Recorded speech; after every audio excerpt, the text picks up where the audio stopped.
انشکر لی ولی والدیک، کہ میرا شکریہ ادا کرو اور اپنے والدین کے شکر گزار بن جاؤ۔ اس آیت مبارکہ کا جو میں نے حصہ تلاوت کیا، اس کی تفسیر میں حضرت عبداللہ بن عباس رضی اللہ تعالیٰ عنہ فرماتے ہیں کہ قرآن کریم کی 3 مختلف احکامات ہیں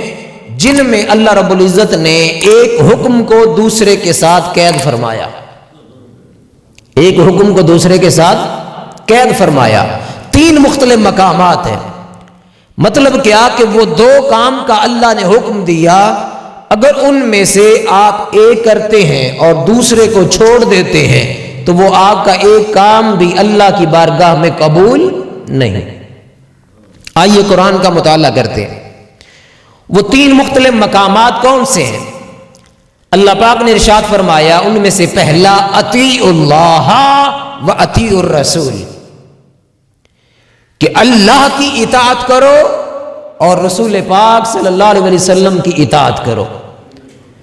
اگر کوئی شخص یہ کہتا ہے کہ میں محض اللہ کی اطاعت کروں گا، محض اللہ کی فرما برداری کروں گا، محض اللہ کا کہا مانوں گا، اس کے علاوہ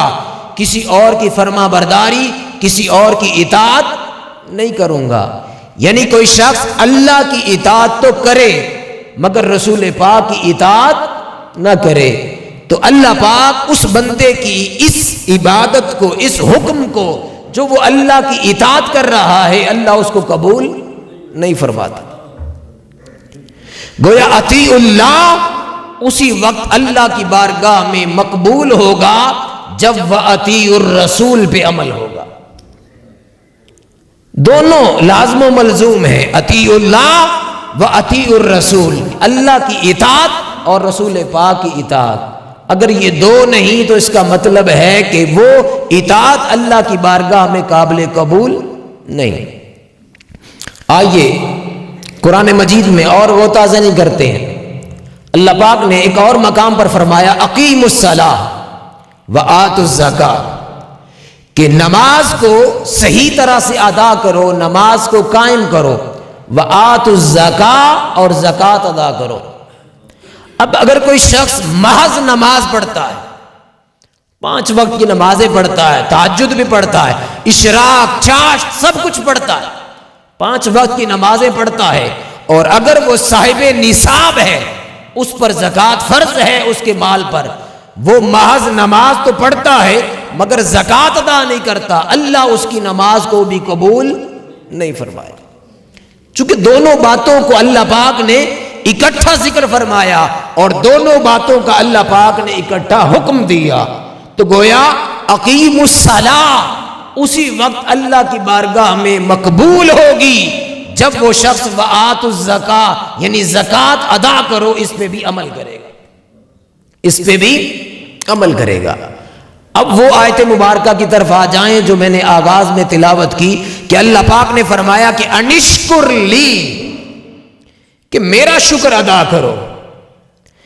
اب اللہ کا شکر اور ساتھ دوسری بات فرما دی کہ انشکر لی ولی والدیک، کہ میرا شکر ادا کرو،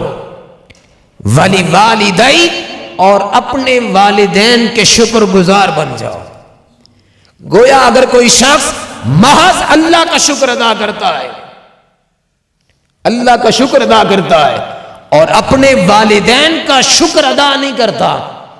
اپنے والدین کا شکریہ ادا نہیں کرتا، اپنے والدین کا شکر گزار نہیں بنتا، تو اللہ اس کے شکر گزاری کو، جو اللہ کی شکر گزاری تو کرتا ہے، والدین کا شکر گزار نہیں بنتا، اللہ اس کی شکر گزاری کو بھی قبول نہیں کرتا۔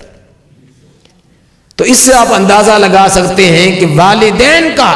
شکر گزار ہونا، چونکہ انہوں نے بڑی محنت کے ساتھ، بڑی مشقت اور تگودو کے ساتھ اپنا سب کچھ قربان کر کے، اپنا آرام، اپنا چین، اپنا سکھ سب کچھ قربان کیا، اپنا مال قربان کیا، اپنا وقت قربان کیا، اپنی صلاحیتیں آپ کو پروان چڑھانے کے لیے، آپ کی پرورش کے لیے، آپ کو اچھی تعلیم دینے کے لیے سب کچھ قربان کیا۔ اللہ پاک نے فرمایا کہ اے میرے بندو، اگر تم میرے شکر گزار بننا چاہتے ہو، اس کے لیے لازم ہے کہ پہلے تم اپنے والدین کے شکر گزار بنو۔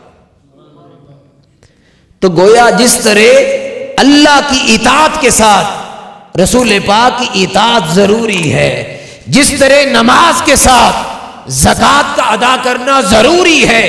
الگ الگ قبول اللہ کی بارگاہ میں نہیں ہوں گے، اسی طرح اللہ کی شکر گزاری کرنے کے لیے لازم ہے کہ بندہ پہلے اپنے والدین کا شکر گزار بنے۔